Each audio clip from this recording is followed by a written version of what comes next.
Welcome back, everybody, to another episode of the Sounds of the Hardwood podcast. On today's episode, we'll be talking about latest topics in the NBA from Marcus Smart's comments recently about his Boston Celtics struggles, Damian Lillard struggles for the Portland Trailblazers, the new City Edition jerseys that have been released this week, and Chris Paul moving up on the all-time NBA assist leaderboard. How y'all guys doing today? Good. Good, man. Great. Said great. Why are you doing great, Soto? Because we're doing another episode talking about basketball. I guess that is a reason to say you're doing great. I thought you were going to say great because your Knicks is top of the Eastern Conference right now.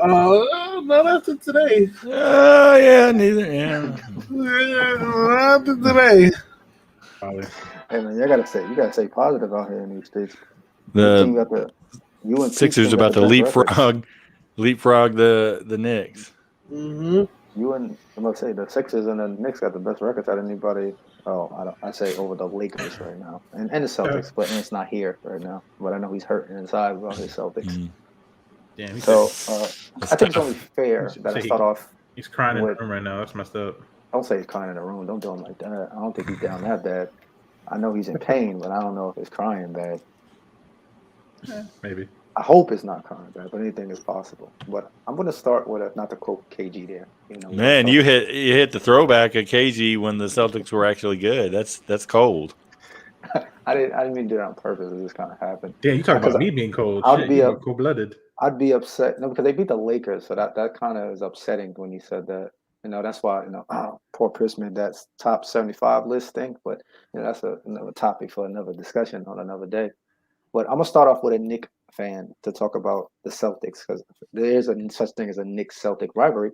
So it would be only fitting to start off with a Knicks fan to talk about the struggling Boston Celtics right now. So Soto, Mr. I'm happy today. I'm great today. What do you feel about Marcus Smart's comment about his teammates? I feel like I don't know. I have mixed feelings about it, to be honest with you. I guess the good part of it is he's trying to motivate the team. Coming off a horrendous loss to the Bulls, but at the same time, him attacking Tatum and Smart, it's like, oh, you have to pass the ball. All right, let's check what Smart has done the last 5 games, because he says he stands in the corner, right? So last game against Chicago, he had a decent game, had 16 points, shot 60% from the 3-point line. Fine. Before that, L against Washington, 7 points. A win against Charlotte, he had 7 points. Houston, 8 points. Toronto, he had 0, a big donut. And then he's been shooting 20%, 11%, 20% again, 0% from the 3-point line. And I guess you can say you can move the ball a lot, but I think he should be the last one talking, because he's not helping his team either. So he's never been no Stephen Curry with the ball. So I mean, let's but I'm saying listen, I know there's other options besides Tatum and Brown, but the other guys has to step up, and it's in my opinion, it's not all on Tatum and Brown. I think that's coaching, because in my opinion, you want to if you're trying to get everybody involved, you have to create more offensive sets, more offensive plays. But I get what he's saying, that teams already took notice that the ball stops at Tatum and Brown. So that's why I kind of have mixed reactions about his comments. Gotcha. Those valid points. I get that. It makes sense. He's not shooting the greatest right now, so it kind of looks weird. And I think he's shooting 25%. He's never really shot. He's never really shot the greatest, though. Let's be honest, though. So I don't know. In my opinion, he kind of made that comment saying "Yo, I'm open. You could pass it to me too." But it's at the same time, it's the team as a whole has been struggling. So But again, like it's mixed. It's a lot of different factors that plays in coaching, Tatum and Brown, and the other role players that need to step up. Gotcha. So now I'm gonna slide to the other rivalry that exists between Boston Celtics, which is the Philly fan himself and Pete. I'm not gonna go double Knicks back to back because that's not fair. Well, to my defense, Soto's half Spurs fan too, so just saying. I mean, looking at it, I kind of took it a different way. I took it more as Marcus Smart is saying, hey, pass me the ball so I can help set you guys up for easier shots. Because if you look at the shots that Tatum's taking, I mean, he's shooting under 40% from the floor. Like, they're awful shots that he's taking off balance, not in rhythm. If you pass it back to Marcus Smart, let him set it up a little bit, let him get a cleaner look to Tatum or Brown, then they have better scoring opportunities.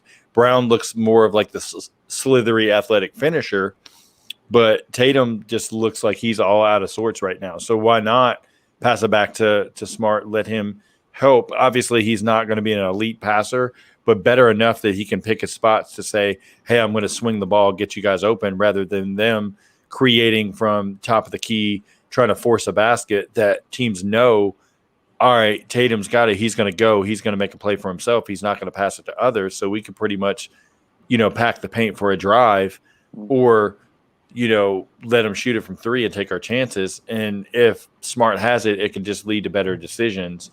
Soto, to your point with Ime Udoka, I think it's a learning curve because you got to realize it's kind of like a rookie coming into the NBA. Like, he's a new coach that, yes, he's had years of experience as an assistant under Greg Popovich and under, Brett Brown, but looking at it from the actual seat and having to manage guys game to game and, manage what assistants are doing and things like that, that's like a whole different scenario. And then you've got Brad Stevens coming in, making the comment of like, hey, last year, we were, I think, 8-3, and we felt like, we weren't as good this year, being down. We feel like we should have a better record. If things would have fell our way in an overtime game here, an overtime game there, we could be looking at a different scenario. And I think that kind of mixing and matching the bench rotation and just kind of how guys come in as far as the sub patterns, maybe that helps. Like, you have, more moments where you have Pritchard on the floor or you have Schroeder on the floor to make a play from the point guard spot versus trying to force Marcus Smart into that point guard role the entire game. I think that would better the situation there. And then they've got to figure out, I don't think it really works with the two-man bigs, overall. Like, I like Horford, but I think that you roll with Robert Williams as a starter, bring Horford in as the backup big, keep him there, and you go smaller on the wing, because I feel like you could utilize a Jabari Parker from a scoring standpoint as a power forward in a smaller lineup, or Tatum slides up, and you go guard heavy. Just try different things, but right now it just looks like it's all Tatum and Brown, and teams figured that out last season. So now you're just playing the stagnant offense. Okay. Well, both good points so far. Nothing extreme. I feel like you're saving the extreme for Brad Stevens' #1 fan. Okay. Henry. We know Henry is the biggest fan of Brad Stevens and the Boston Celtics. Yeah. So, Henry, what do you think about your #1 GM, Brad Stevens, and the team that he's put together over there in Boston? I mean, I'm not going to say anything about the team. I don't feel like they really build much over the summer besides getting Horford and a couple of little knickknacks in here and there. But I feel like I agree with mostly what Pete and Soto say. Like, it's mostly Tatum and Brown basketball team. I think Marcus Smart's comments are justified in a way, but I think they're a little bit of a reach too, in a sense, because I think that's been Tatum's knock for even in college, I believe too. They mentioned that he has a knack for not passing the ball and trying to settle for this jump shot all the time. And sort of Brown was sort of like one of those players that wasn't really like highly seen as like this player that's going to be this elite two-way as he's come out to been. But even him, I think he's trying a lot more. I think he's averaging. I think everybody's saying Tatum's averaging more assists than him, I believe, if I'm not mistaken. Correct me if I'm wrong. Yeah, Tatum averages more. But I feel like, again, I sort of feel like with Tatum, how erratic he's been with his shooting. I feel like a lot of times he's relying on the ISO ball and a lot of other things that sort of killing the ball movement. Like I remember I talked about this on the live podcast where Julius Randle holds the ball a lot and it's like sort of like ISO Randle. I feel like sort of the situation is there with Boston when it comes to Tatum holding the ball and shooting, and he's shooting terribly. I know Boston's fourth quarter offense is one of the biggest knocks on what's happening with them right now. I believe they're shooting 36% from the field, and that's just the field in general. That's not 3-point land or two. That's the whole field, and averaging only 23 points in the whole quarter. So they're like basically dead last in shooting efficiency in the fourth. So something got to change with the lineup. I mean, we know Marcus Smart. I know Soto was saying his shooting percentages were god awful. But I mean, he's never really been like one of those shooters that shoots high percentages. I mean, he can get streaky and hit some shots here and there, but he's more of like a grit and grind player that he'll do the dirty work, get the foul call, charge against them, or get the steal, or just play tough defense. He's not really like the scorer. More, I see him more like maybe a little bit better of a shooter than Tony Allen, the type of player he is. Like he tries to just sort of like bang and get dirty and do what you got to do. But I mean, I agree too. He would have to step it up, and he needs to be more efficient with his scoring too. Like if you're trying to be well rounded and you're justifying your guys holding the ball and passing the ball around, you need to sort of work on your game too and expand your game as well. It's not only them expanding their game by passing. You got to work on your shooting, bro. That's how I see it. And I see it both ways. Gotcha. Well, then I'm about to say like the hottest take out of anybody then, and I hope Ant don't see this because he's going to hate me. Don't tell me. I have a feeling where you're going, but go ahead. Okay. I've been the strongest believer that the two of them do not work together. I knew it. And people don't like that belief. And to the chat. But they don't. You talked about the assists. You want to hit a number? 6.1 is their combined assist number. 3.7 from Jason Tatum, 2.5 from Jaylen Brown. There is no reason why guys that have the ball as much as they do, you can't average 5 assists. Julius Randle averages 5 assists. 6 now. And he's not even a point guard. So if you're going to be ISO dominant scorers, to an extent, Marcus Smart about standing in the corner. He's right.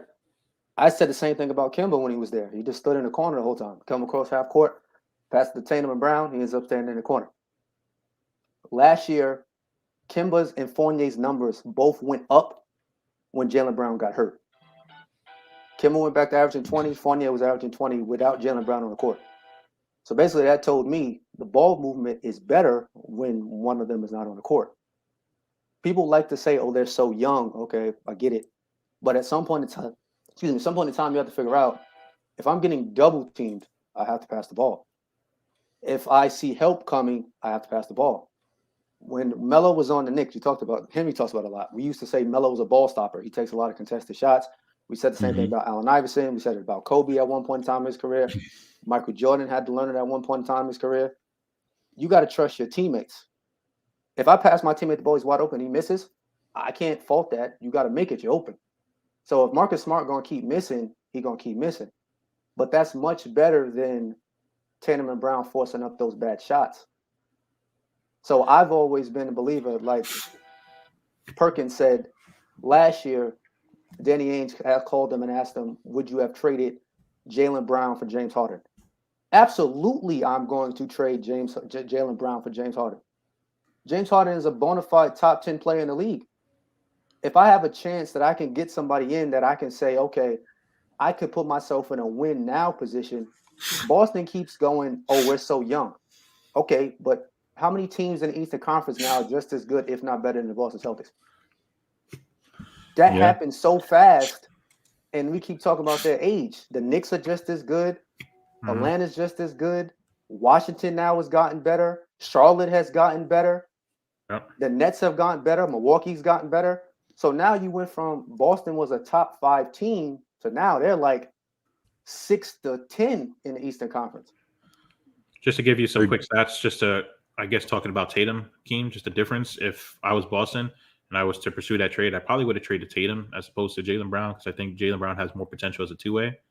I think Tatum's really streaky, especially since this year he's averaging 26, but he's also shooting just a tick over 40% and 27% from three, as opposed to Tatum, who's still very efficient, shooting 50 and 38 from three. So we're showing you who the more efficient player is and whatnot. And well, the team's overall defense is not good either. Like that's the biggest knock is like they're so bad defensively.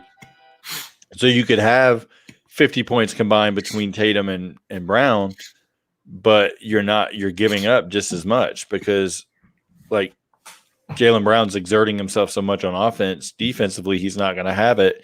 And then you've got guys like Schroeder, Tatum that aren't like good defenders. Like people say that like Tatum has above average defense. Like, you know, I've seen people put that out there, but like I don't see it. Like the eye test. I don't see it either. You know, Josh Richardson's not a defender anymore. Like, and then like offensively, like they're kind of stuck right now because like you make like summer moves. Okay, you go and get big man depth in Enes Kanter. Like Kanter's not going to give you much on either end. Like he's never played defense. I agree with that, Pete. Kanter's defense is non-existent. That's a non-existent factor in his game. He like, has a Nick family. He's a Nick. He never played defense, so I know. Well, the pieces they put together, like this doesn't make sense. Like, so Schroeder had to sign a contract at the end, like because we all know the story with him. But like he's a score first guard that's not really going to set guys up there. So it's like, okay, now he's searching for touches. He's going to go 4 or 5 possessions without getting the ball. So when he does get it, he's going to take it a mid-range jumper that's contested, and that's not good. You're counting on Grant Williams, who, you know, has done well this season, you know, like kind of really upped his, you know, mark in the rotation. But at the end of the day, it's Grant Williams. Like, where's your, like, looking at the team, where's your bona fide third guy coming from night in, night out? You don't have it. Because some nights it might be Schroeder stepping in. Some nights it might be Horford. You can't rely on Marcus Smart. He's not a third guy. He's more like a fifth guy in a starting lineup. Like, it's just the whole team doesn't make sense. So, like, it really comes down to Brad Stevens does have to make a move. And, Keem, to your point, it's going to have to be a bold move if they're really going to make a drastic change to move forward in the East, because otherwise it's going to be year in, year out of just building pieces around these two and trying to put, you know, basically what do they call it? A square peg in a round hole. Like that's kind of what it is. Like, you know, and I had Boston potentially finishing 4th based on the potential because I thought, oh, okay, Udoka's coming in, he's defensive first, he's a player's coach, like all this stuff, like it will work out well. And it just seems like he's kind of overwhelmed. And then it's like you're looking to Brad Stevens, or he's looking to Brad Stevens, like, all right, what are we gonna like? Are we gonna be able to do anything here? But they're strapped, you know, cap space wise too. So it's like, unless it's a major move, like a drastic move, I don't see a way out of it. Yeah. It's unfortunate that they went from one of the premier teams of the East, and then it's like we kept having that mindset, and I think they fell into it a little bit when they went to the Eastern Conference that year, that, oh, look how fast they got there. And then everybody else in the Eastern Conference took notice to that and went bettered their teams, and that time caught up that quick. But to keep in the struggling segment of this, unfortunately, it pains me because he's on my fantasy team, and it hurts so much. It hurts a lot right now. Dame time is not, I don't know if his watch is broken, or maybe he doesn't wear watches anymore. He got to charge the Apple Watch. I don't know what's going on, but we have not seen Damian Lillard make an appearance in this season thus far. I don't know if it's the coaching change. I don't know if he's really hurt because he did suffer an abdominal injury during the Olympics. So I'm not sure if that's bothering him, or maybe he just doesn't want to be in Portland anymore and hasn't come out publicly and said that. That is the struggles of Damian Lillard and the Portland Trailblazers at this point. So, Henry, you have the honors now of leading us off into the why is Damian Lillard struggling and why are the Portland Trailblazers? Just a quick point. Just a quick point. If you're struggling with him, you don't want him on your team. You know, you could trade him to me. I'll take him. I'll give you Devin. I'll give you Devin Booker for him. Just throwing that out there. I'm going to have to rock out with Dame until you get out. Oh, that might be a decent 1-for-1. Yeah, just figured I'd throw that out there. So give him the piece for Trae Young. You've been trying to trade Trae Young for a minute now. Hey, I'll take any whoever wants Trey Young for a realistic guy. I'm not going to give him away, but I'll, just saying. Ice Trey. Oh man. But, No. I mean, yeah, I've been saying it before. Like when we had the segment about disappointing players, I think Lillard is pretty much a disappointment so far. I mean, he has not been efficient at all. People are saying that maybe the rule changes, or some people were saying now that the basketball is a Wilson basketball, it feels a little bit different, has a little bit of a different grip and a little bit of touch. I mean, I don't really know because, I mean, it can be something, but I think a lot of times when it comes to like a basketball, they think that the grip is something different. I think that's more of a mental thing. Like that's just like your head, like you're so comfortable with something and sort of not trying to go outside the box with something sometimes, I think. Because I've learned that like if you don't try something or do something different, it's sort of going to be like, meh, it's just like the same thing. But not everything is always the same thing. Like I know they lost their partnership with Spalding and went to Wilson, which I found weird, but I mean, I get it for financial purposes and everything else. But I mean, yeah, he's shooting terrible. I think he's shooting 23% from three, and I know 35 from the field, and those are way off his regular numbers. I think on the first when he played the Sixers, he had 20 points, but he went 7 of 20 from the field, and he went 2 of 9 from three, which is awful. And the other day against the Hornets, he went 2 for 14 from three. So I mean, yeah, I don't know if it's the ball, if he's hurt, like you said, whatever it may be, but I mean, Dame Time struggling. So I mean, I think he'll get hot maybe at some point because I think, like I said, I forgot who it was complaining about the basketball. They said the look and the feel of it is just different. But I think as time goes on, maybe he'll get hot and he'll get used to the ball and everything like that. But I don't really know because I feel like he's not the only one that's having issues with that. I really don't know what it can be, to be honest with you. Because then it goes to the Tatum effect. What if Tatum's injured and playing injured and he's shooting inefficient too? So, I mean, there's just a wide range of possibilities here. So hopefully Dame gets it together and gets back to being Dame Time again. not too. I mean, it could be the ball. I don't know. I never really. I think it's the ball. Like part of it is the ball, like because like for me as a shooter, like the seams of the ball, the feel. Like if it's any lighter, if the sheen on the ball is any different, like that's going to throw it off from like, just how your hands feel. And then if you're so used to over the summer shooting with a certain ball, and then they're like, oh, we're going to change this. It's like, all right, now I got to learn this. I got to learn a, different kind of way of how it comes off your hand. They had that previous when they changed it. I can't remember exactly what year that change was when they went with the different, like the synthetic ball, and it basically a lot of people were coming out complaining like this is terrible, like it's a lot lighter, and they ended up changing it. But also, if he does have an abdominal injury, if you watch his shooting motion, he comes down like using his legs to shoot from that far out from three. That's going to mess with every bit of your core muscles right there, and that little. Even if you have a slight twinge and it's like, like as you're shooting, it's going to throw your motion off. And then it becomes mental of like, I'm hurt.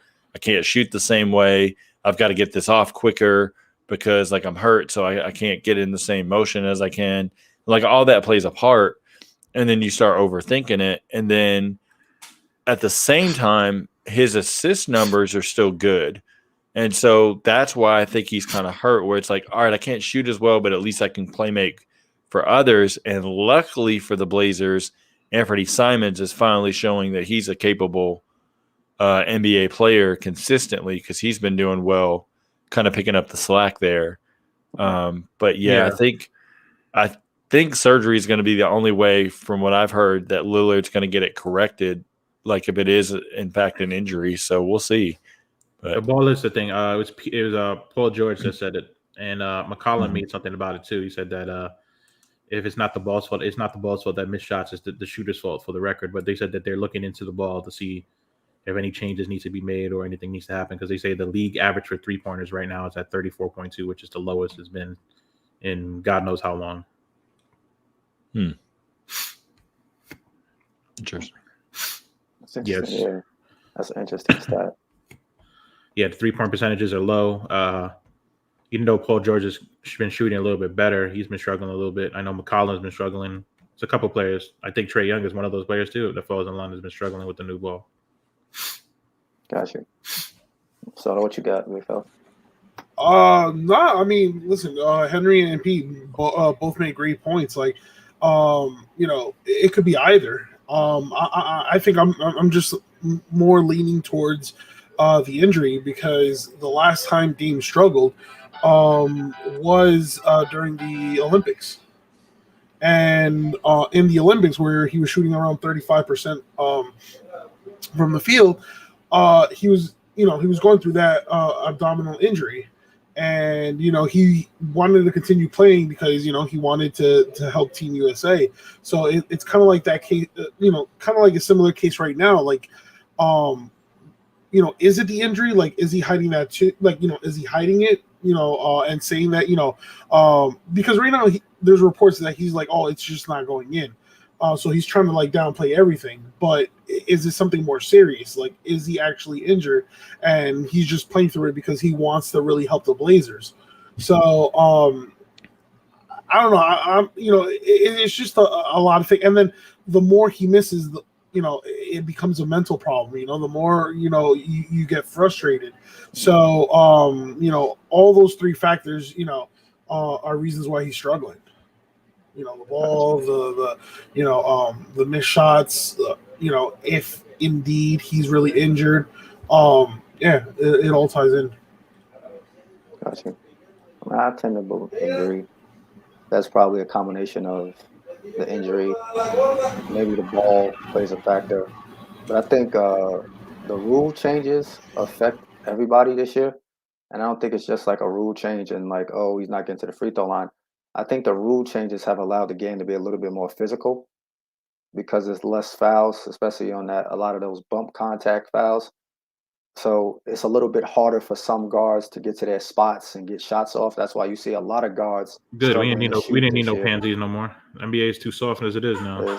There's a lot of guards that are struggling to shoot from the field, and I think that plays a part of it.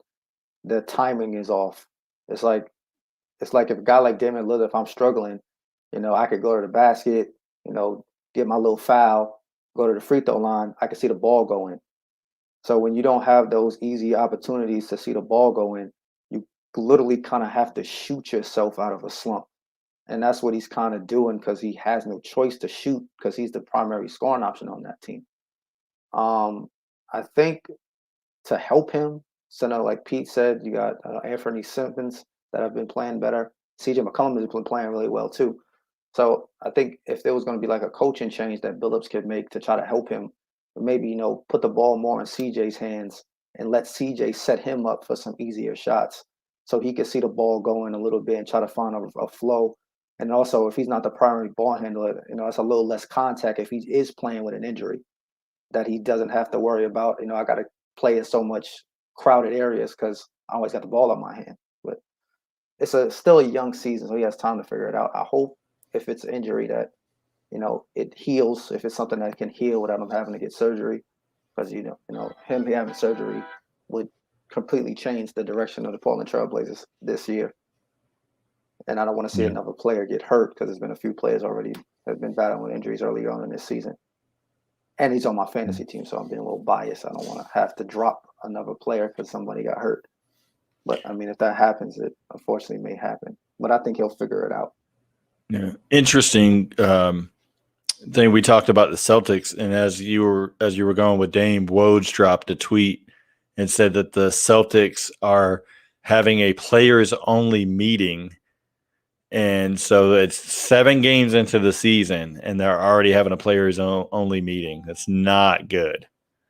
So we'll see what happens, going forward as far as in the next few games if some changes don't come, but with half the league really not being available to be traded till mid-December, it's kind of hard to make, major moves right now. But it just kind of makes you think, like, now that the comments came out about Marcus Smart, like everybody now is going to dive into what's really happening in that locker room, what's the rapport of Tatum and Brown now, like all that stuff. So it's very interesting situation to watch. Marcus Smart may find himself on the move. Yeah, I was kind of trying to defend him there, like, hey, like maybe he's trying to get the ball back to pass, but it's like, yeah, players only meetings not good if you came out your comments. And they had Jaylen Brown set up to be one of the players to speak like at the end of the game. And after Marcus Smart said that, they said, no, Jaylen Brown's no longer available to talk. And so, yeah, it was because everything's by Zoom now. So they designate 3 players. Every team designates 3 players at the end of a game to do a Zoom call, like media availability. And they pulled Brown off. He was supposed to go last behind Al Horford. And then they pulled him and said he's not available. So it's getting worse by the day. It's unfortunate. For that situation. Yeah. I'm going to use a keyword, Yankees.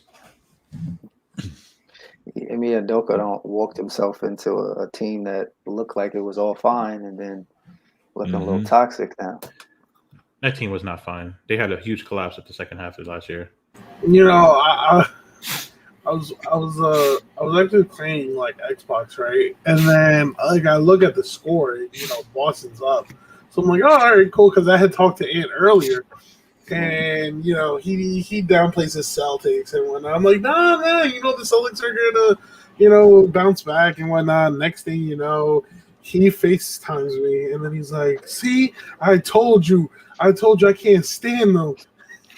So I feel for you, Ant. Sorry. It's one of those seasons right now. It happens to all of us.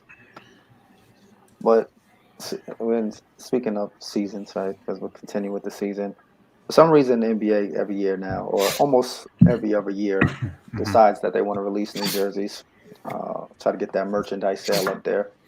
So teams have released their city jersey editions. Some of them are okay, some of them are try again. But out of the group that we've seen, you know, what do y'all guys think are the best and worst? So what's your best team's new city jersey and what's your worst team's city jersey? The Celtics are losing at that too. Oh man. Damn. He went for the jersey. jugular. Well, listen, I'm sorry. I had to joke. It's just a basic green, like, You might as well just jersey. Like, it's boring. Like, there's nothing to it. It just says, so, the only thing is, it's like the lettering is in white, I guess, but like it's more of the traditional. It's more of the traditional, like the 1960s. Come jersey. up Like that Celtic pride jersey. Oh my lord! Well, actually, to add Celtic on to your point, I don't think anything special with the New Orleans Pelicans one either. It sort of looks similar to Yeah, it looks similar to the regular. Yeah. So I mean, there's nothing really fascinating about that one either. Yeah. I think can we all agree that Charlotte's looks really good? Yeah, Charlotte's I think is the best one. I just love the fact that they paid. I do low key like the Bucks one just because the Bucks one sort of has the feel from the 1990s Ray Allen team. Yeah, I'm a fan of the Nets one is cool too. I'm a fan of any Bucks jersey that doesn't say Cream City. As long as it doesn't say Cream City on there, I'm a fan of it. And not because I root for them, but I definitely love the Spurs one. I was gonna say the throwback to the early '90s colors. I was gonna say that, and the Toronto one is interesting. I do like the Raptor on it. Maybe the color. It looks too much like the old Drake to me. Yeah, I was just gonna say it's the OBO. I was gonna say they should have went to the original colors. I think that's what I was gonna get. I do like the Raptor. You think? On it. Well, what they should have added like the purple.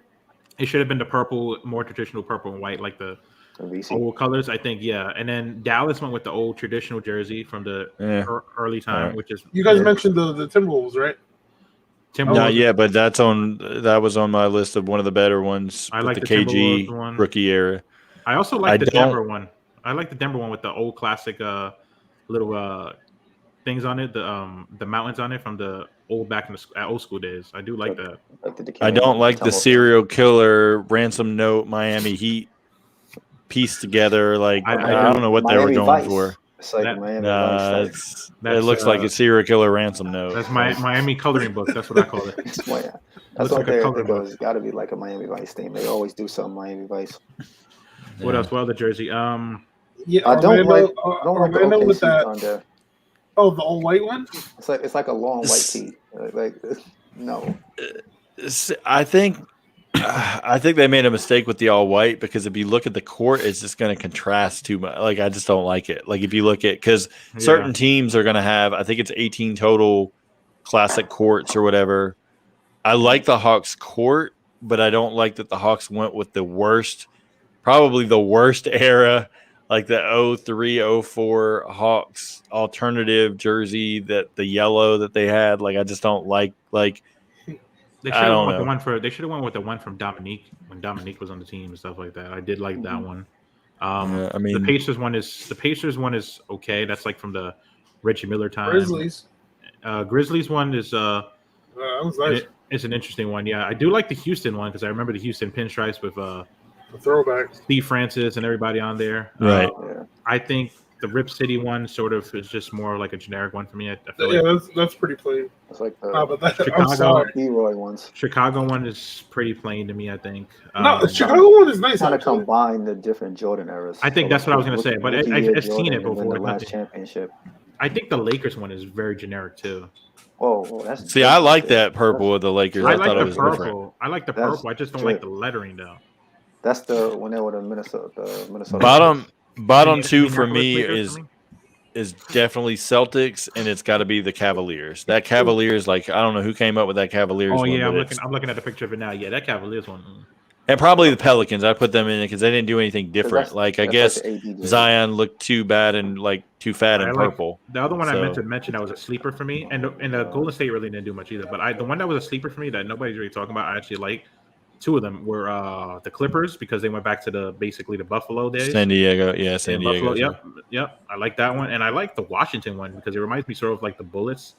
Stuff like that. I do like that one too because I used to do the throwback jerseys with the Washington Bullets and all that stuff. So I always, for some reason, like that. I feel like the Suns one is also disappointing too because I feel like that's like. I'm sorry. The one they had last year, basically. They should have just went with the one that they had with Barkley era. That would have been amazing. That city jersey is basically similar to that black jersey they wore during the playoffs. And Utah doesn't have anything either. Utah's another one that's the same one. Utah should have just went with the one from the Stockton and Malone days. Utah was like the same ones as years before, just that different. and so is the Suns. Yeah. The Suns stayed the same. They kept it 2 years. I think like 2 years in a row. I don't see anything different. Sacramento kept it the same too, but I think Sacramento could have went back to the days when they were before they were the Royals. That would have been. I keep looking at the Miami Heat one. Yeah, dude, it looks like a coloring book. I mean, it does. That's what it looks like. I don't know who came up with, and they were one of the only. I think they were the only team that did not consult with Nike, and they did their own artistry. And I'm like, yeah, you might have wanted to go with Nike on that one. Because they usually do wacky colors, but this time they went with a wacky logo design. And I'm all for like the different colorways and stuff, but the way they pieced it together, and then the way the lettering is, and it just doesn't look good. I might have to get one of those Knicks jerseys though. I like the colors on that one. I hate anytime the Knicks do black jerseys or dark or anything. I don't know. I like the color. I mean, the Knicks have traditionally been like a dark blue or like different colors. So yeah, the dark blue I liked a lot. I don't mind the black one. Days, right? I didn't like the orange one, the all orange one they did a couple years back. No, hell no. Yeah, but this one's okay. They look like a bunch of oranges on the court. I remember that one. Orange is your primary color. No, it was primarily orange, bro. Like this, like it was orange. Yeah, the one year they did the Christmas jersey where it was like the bright orange. Yeah, I hated those jerseys. The ones they had the sleeves. That's the Syracuse strip colors. Orange, man. What you mean? Those are terrible. Just for a side note, anybody that is over the age of 30 should not be wearing a jersey when they go out in public, like an actual jersey. Like you can buy it, collect it, hang it up in your closet and all that, but it should not be a fashion statement to where like if you go to a game, that's a little different. But if you're wearing it like you're going to the grocery store and you just decide to wear a jersey, like that's not. Thank you. I appreciate you saying that. And because there's nothing more annoying than seeing grown ass men out in public, not at a game, with full jerseys on, top and Yeah. shorts. I'm like, where are That's you what I'm saying. going? It That's doesn't make that. sense. That's like that Where Michael are Jordan you impersonator that you see in Hollywood, the Michael Jordan guy that dribbles around with the basketball and God. he got. But yeah, but I was gonna say one more jersey we didn't really touch on. Detroit. I think Detroit one is okay, but I feel like they should have touched on the classic Pistons. They should have logo. went back to the teal, something with a teal color Grant from the Hill Grant type Hill color. era. Yeah, Like not yeah. exactly like that, but like at least went that way. Yes, that's what I was Especially thinking. with Kate Cunningham coming in, you could have been like, all right, we got another rookie of the year candidate. Like, let's throw it back to our last rookie of the year. Like, What about you know, the Sixers one, Motor City Pete? played. Pete, what about that it's one? okay.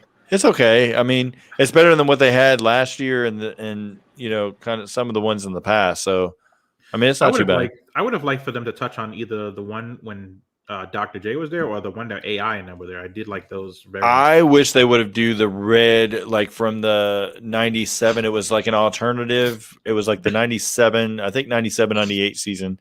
They had like a red alternative with the blue. Like I would have liked to have seen Is that that. the one when you guys had Hersey Hawkins and stuff like that when he made the All-Star No, team? no, no. This is when Iverson was there, like right Yeah, I the remember that. season, not his rookie season. It was the next season. Okay. But, Yeah, I know the season before they changed to the black and 'Cause like there was a black as variant. the regular. I know there was a variant that they had where Hersey Hawkins had, and then there was another one they had when I don't remember if it was Sean Bradley or one of them had it. They had No, not those. No, don't bring those back. okay, yeah. I wasn't thinking about that. I know you know what I'm talking about though. I was just trying to think which variant. I know what you mean. Yeah. I mean, the jerseys are okay. I like my Lakers one. I like the Lakers the most. I'm being biased. I'll be very honest about Mhm. that. You damn well we know you're gonna be biased. I mean, it's like a greatness. You can't Actually, go believe it or wrong, not, right? one of my favorite ones is actually, believe it or not, Soto's Spurs jersey. I really do like that jersey. I think that one's Mhm. fire. I think I like that one. I like the Bucks one personally, and I love the Charlotte one. Charlotte one's probably the best one, honestly. But I like the other one, the Houston one too. I think that's one of my favorite ones. Okay. Well, since you mentioned Charlotte,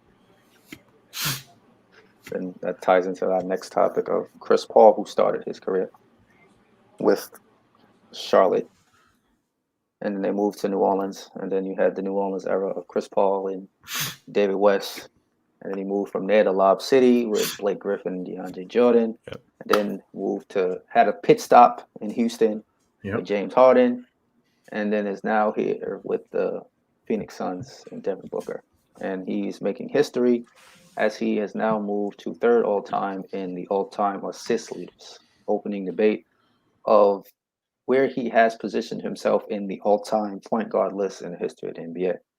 So what do you guys think about his body of his career, where he's ranked, and what is your best Chris Paul moment? And I'm gonna dig in the memory back here since he's had a long career. What is your best Chris Paul moment of his career thus far? What's the Ooh, stuff? Chris Paul moment.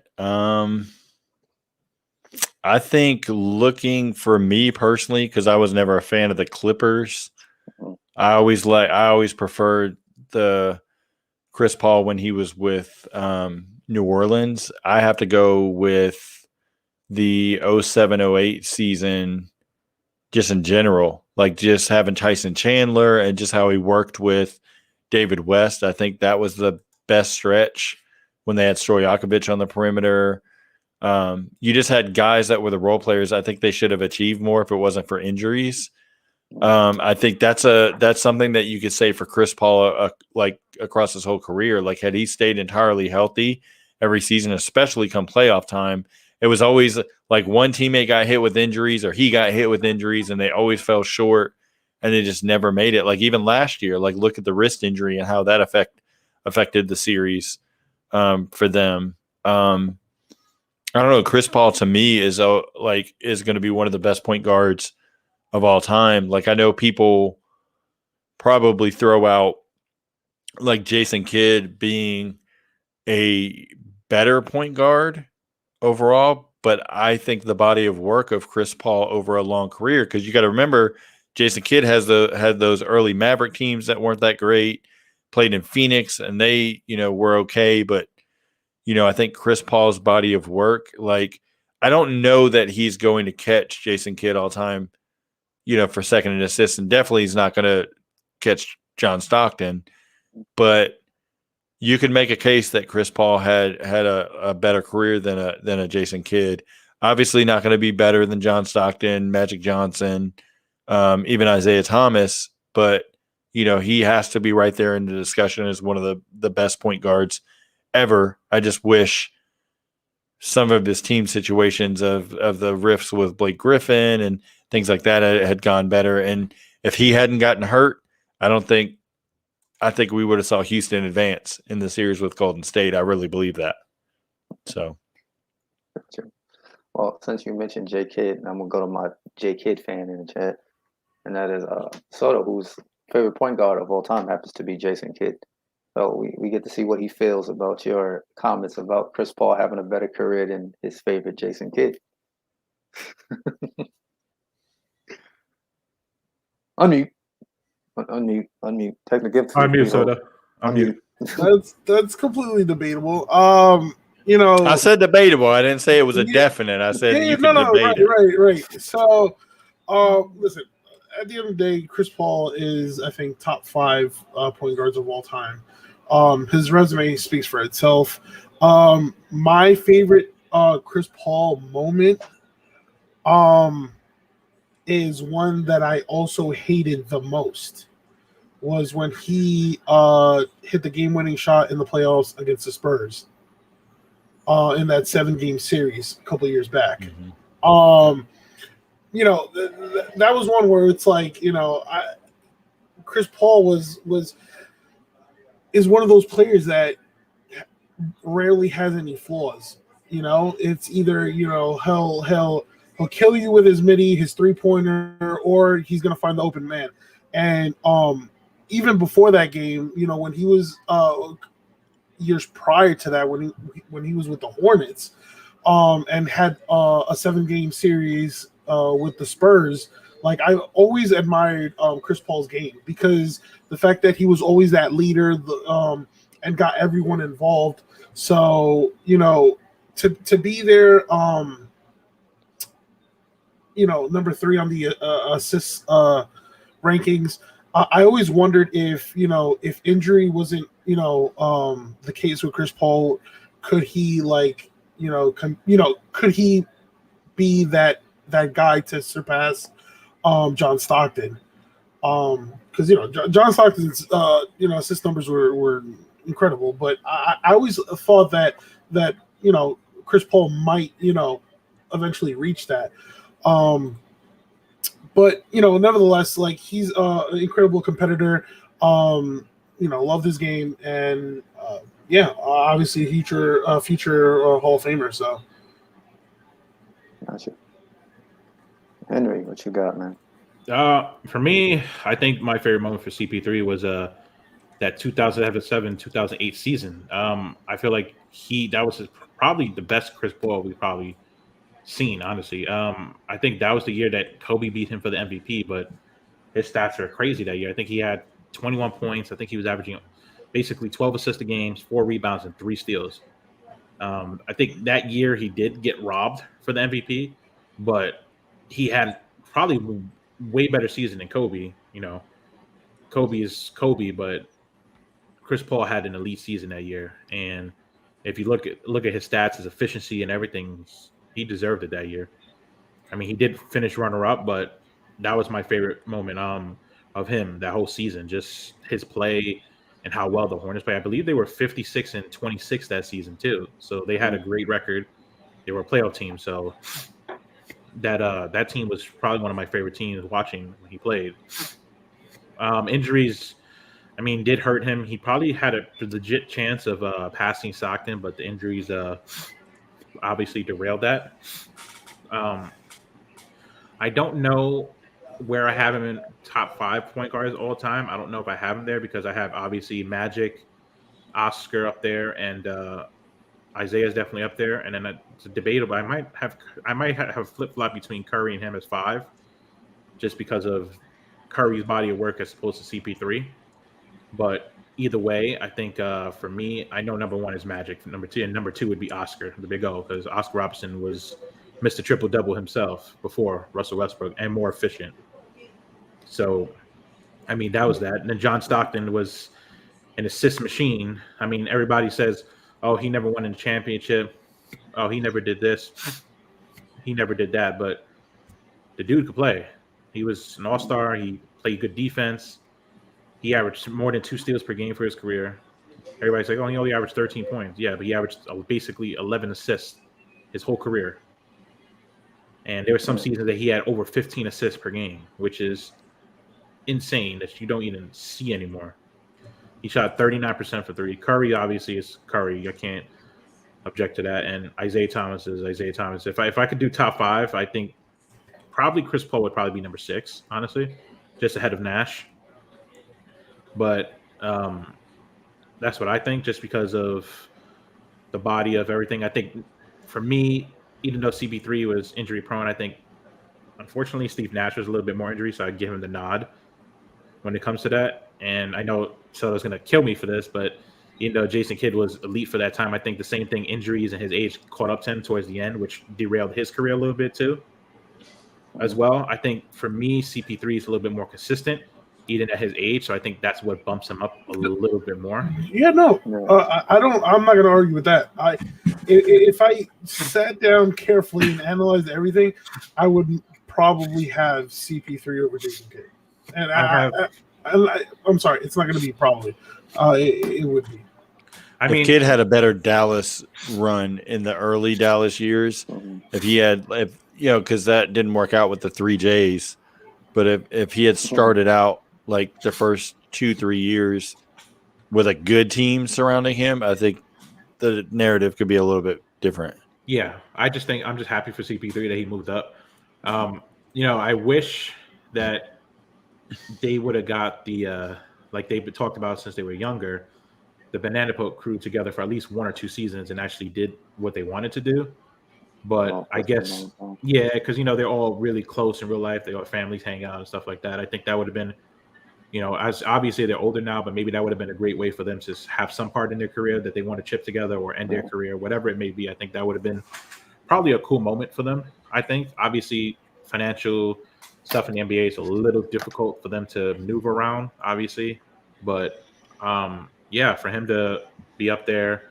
And I don't know if he's going to pass Kidd or Stockton, but definitely kudos to him for being top 3 all time. Yeah. No, it's what he can bring to the game and to the team. Like, just real quick before Team goes, it's like, a couple of years back, actually 2 years back when he joined the Thunder, and every I'm pretty sure there were players and a bunch of fans that laughed at the situation, like, oh, what is Chris Paul really going to do in OKC? And they ended up with a 44-28 record, finishing 5th in the Western Conference. So it's like, what he did for that team just shows like how much of an impact he can bring to the team, or he is for a team. Keem, before you go, is your number 1 CP3 moment going to be the 2 hours that he was a Laker? You know me so well. How do you know I was going to say that? You know me so well. That's my best. That was my best and worst Chris Paul moment at the same time. I was sitting there and I saw that trade. And I was like, yes, Chris Paul and Kobe on the same team. Yes, sir. I was so happy. Lakers about to win another championship. And then David Stern comes out of nowhere and goes, "Nah, that's not happening."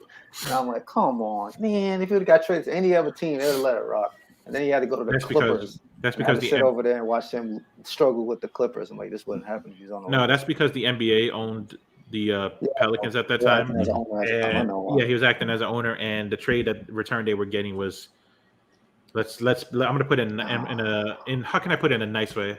Fuck it, I won't put it in a nice way. It was shit. But they would have got Odom. They would have got in the original trade. They would have got Lamar Odom, who, if I still believe, if like his cousin didn't die and he didn't watch the limo driver or whatever hit that kid on the bike, all that stuff at the same time. Yeah.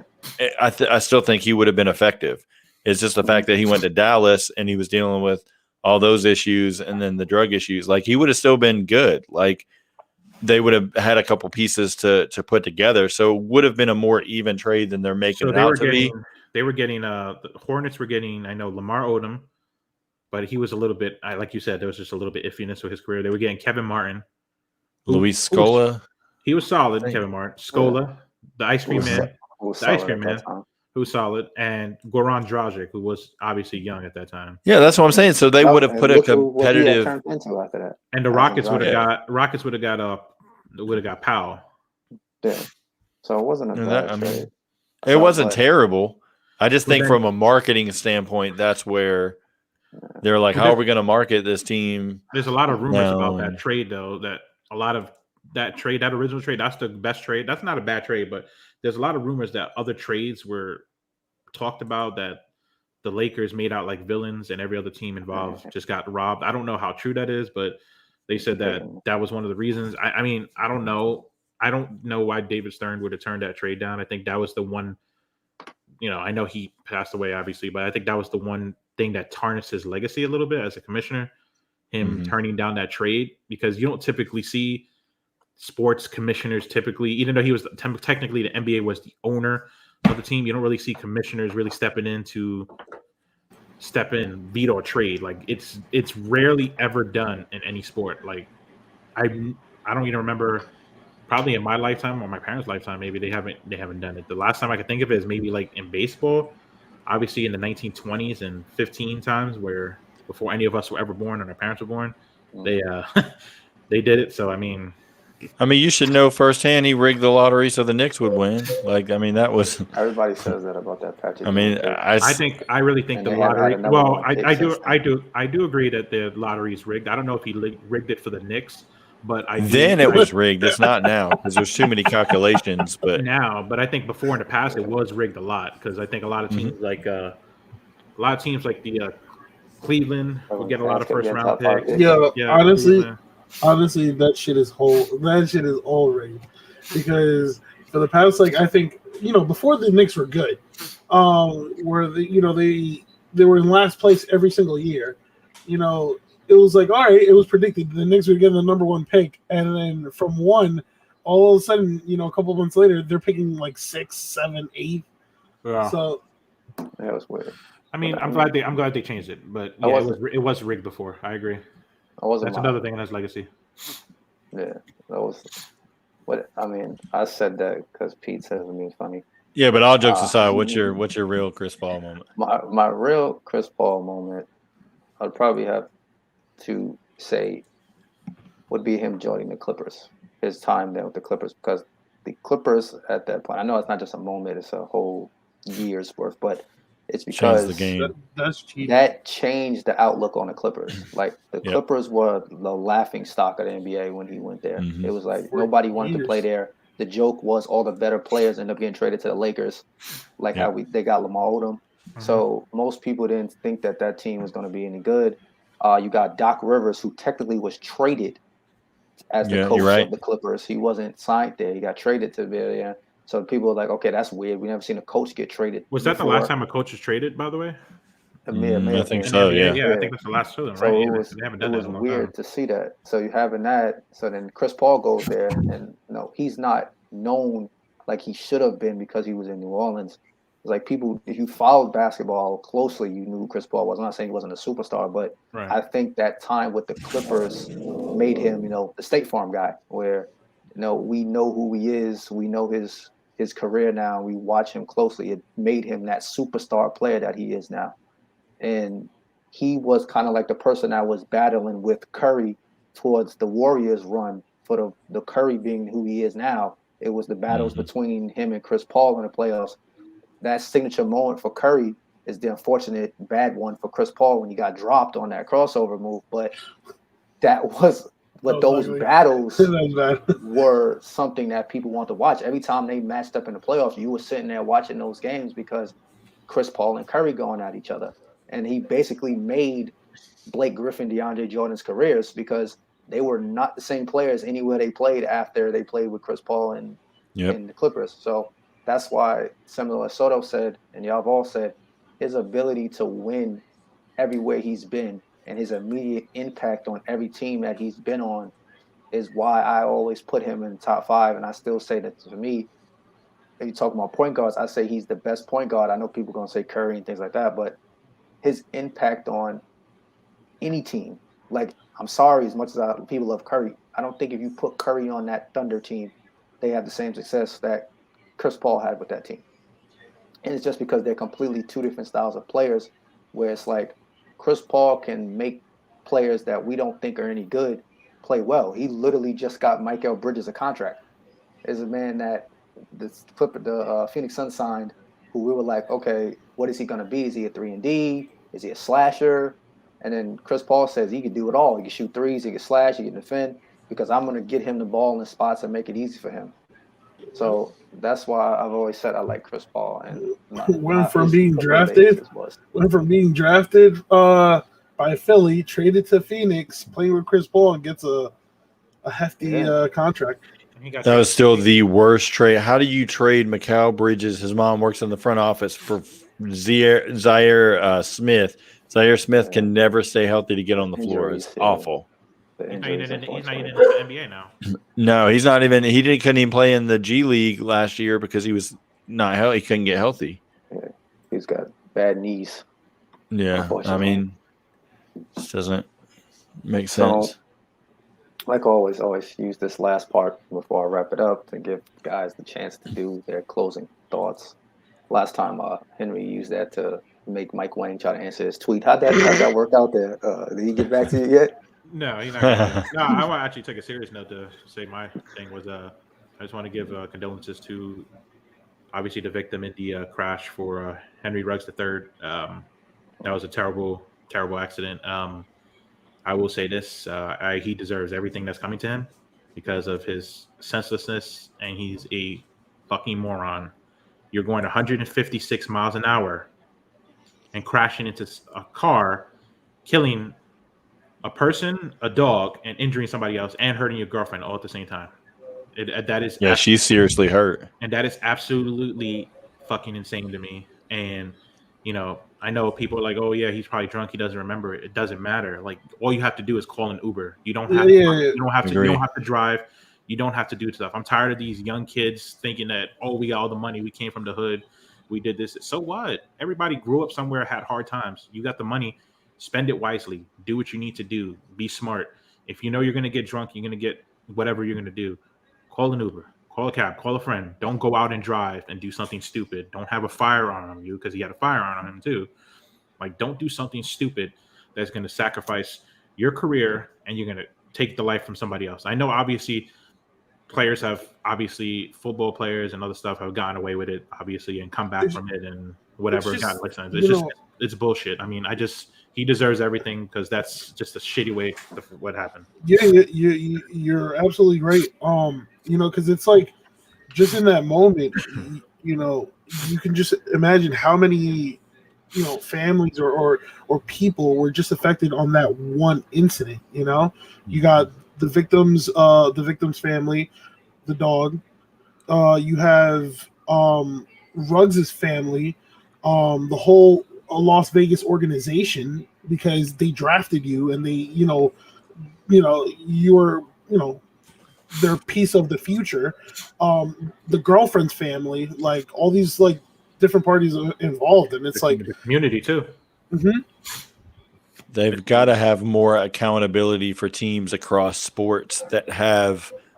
It doesn't necessarily have to be a chaperone necessarily, but it needs to be more than just a business relationship. They need to have more advocates for the younger players within the organization that the players can relate to, not some sports psychologist that's going to be a stuck-up 50-year-old white guy that just sits there and says, I'm listening, I'm getting paid by the hour, this is great, like, go deal with your problems now, like, isolated, like, call me next week. Like, it needs to be like guys that they can relate to, and there needs to be more accountability from organizations when they see dynamics of families surrounding these players. Like, oh, I'm going to hook my homeboy up with a job doing this. It's like, no, that's not going to fly with us. We're not putting up with that. We're going to put better people around you.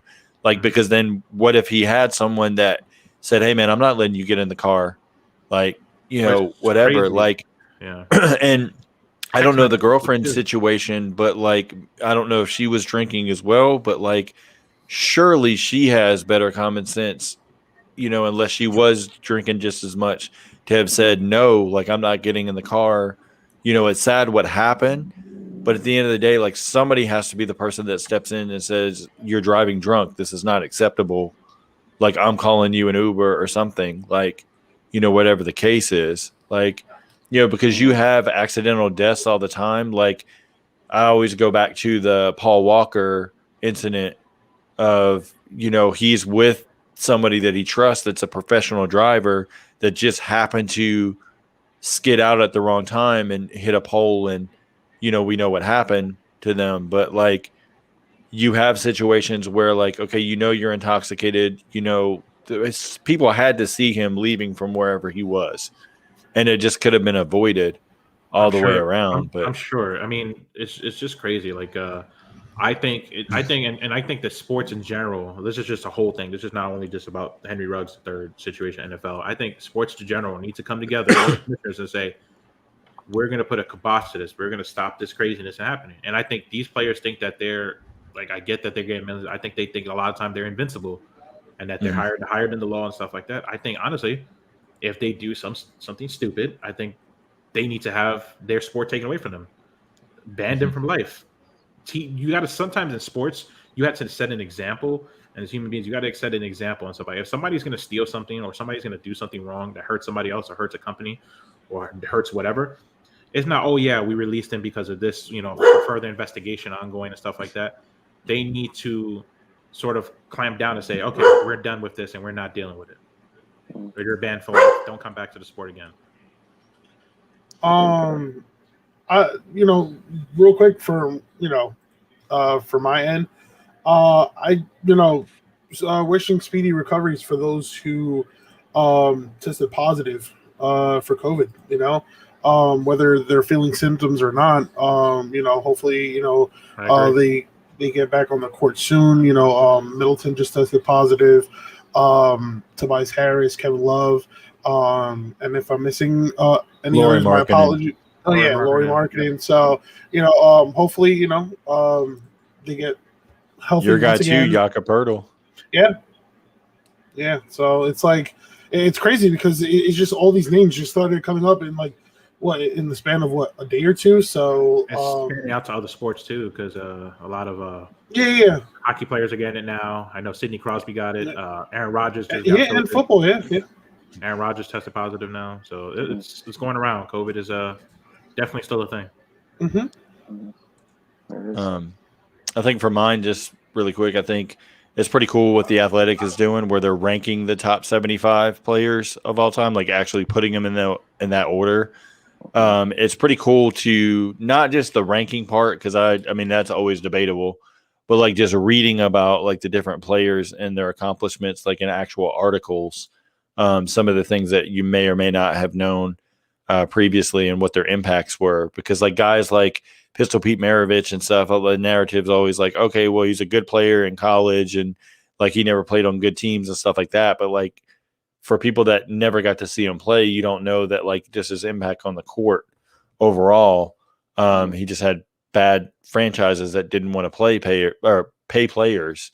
So it's pretty cool to kind of see them revisit that over the next few months, that they're going to kind of dive in, like David Aldridge and a couple other well-known writers are tackling that. So I thought that was pretty cool to see that. Gotcha. I was gonna mention the Ruggs the third situation, and not necessarily just from the perspective that Henry touched on it, but similar to what Pete said. As a person, I coach youth sports, so exactly to be basketball, and those situations you see like that, you always say to yourself, how could something like that be avoided in terms of like the judgment? And there's a lot of people out here, people my age, people in their 30s and people in their 40s, that they coach kids and they kind of don't want to necessarily get involved with that kid on a personal level. And it's one of those moments where you hope that the kid had a friend or a coach or someone that he could call. Like if he had a friend, that a lot of these guys have a group of friends that they hang out. If you had a teammate or even a young coach on the team, So he texted maybe a Derek trainer Carr or somebody like that, before. I forgot to mention that could have came and gotten him, so that way he doesn't get behind that wheel. Derek And Carr I'm not- should have came. I'm not saying, I don't know if like, y'all saw that. That leaked a few hours ago. I didn't see that. Yeah, Derek Carr But called him or texted him. He texted Derek Carr and one other player, the tight end that recently came out. Waller. Yep, and somebody else. I think he texted one more person and said that talking about golf. So I don't know if he was drunk at that time or something like that, but that mhm. just came out recently. That text messages between them a couple hours before it happened. So that's one of those moments where you wish that he had somebody that he could trust to say, I can call them and they'll come get me, even if he doesn't feel comfortable as a professional athlete getting in an Uber. Because some of these guys, as athletes, they don't necessarily like getting in those type of situations because they feel the worst. Someone getting robbed or something of that nature.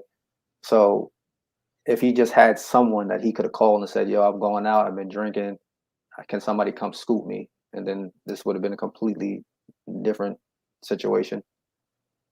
So that's always what was on the back of my mind is people that are out here that whether you're a teammate, somebody like you're talking about professional sports, the older guys on the team, don't be afraid to have that type of brotherly relationship with your teammate. And people that are coaching kids, don't be afraid to have that mentor relationship with your players where they feel comfortable that if they need you for something or need advice or help, that they can reach out to you in that time of need. Some more serious of closing that we've had. Then other episodes usually close with a little bit of a laughter, but it's been a more serious week this week with that situation, the Rogue situation, and the players testing positive in multiple sports. Just that constant reminder that COVID is still a threat to us. It's changing every day, and make sure that you're safe, vaccinated or unvaccinated. Make sure that you're safe when you're going out because it's still a threat for you to contract the virus or pass it. Like we mentioned, Ben Roethlisberger, and now the media people that he was last in the room with all have to go get tested and have to quarantine themselves because they've been exposed now because he's tested positive. So that's just a constant reminder that life is short, and be thankful for the time that we have here every day, and try to be positive as much as you can and impact people as much as you can. And so for the people who watch, thank you for your support and your viewership. If you happen to miss the live episode, it's on our YouTube channel, Sounds of the Hardwood Podcast.